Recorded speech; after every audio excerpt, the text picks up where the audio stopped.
సమంతకి apology చెప్పడం అనేది అంతకన్నా స్టూపిడిటీ అయితే రిలీజ్ అవ్వలేదు. ఫస్ట్ ఆఫ్ ఆల్ సమంత ఎక్కడ అవమానించారు?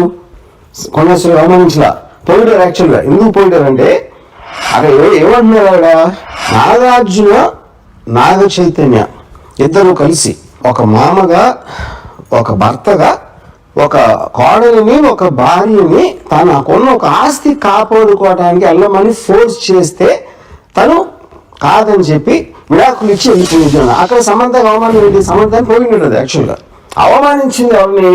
అత్యంత జుగుసాను అవమానించింది నాగార్జున చైతన్య.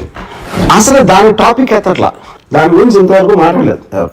సో ఇప్పుడు ఇలాంటిది చెప్పడం కన్నా ఒక అంటే అఖిలేని కుటుంబం ఉన్న హుందాతనం, వాళ్ళకున్న extraordinary reputation, most dignified and reputed, అది ఒకసారి పక్కన పెట్టి ఏ ఇంట్లో అయినా ఒక మామూలు భర్తని ఇలాంటి ఆరోపణలు ఏమైతే నా జీవితంలో ఏం లేదు ఇలాంటిది.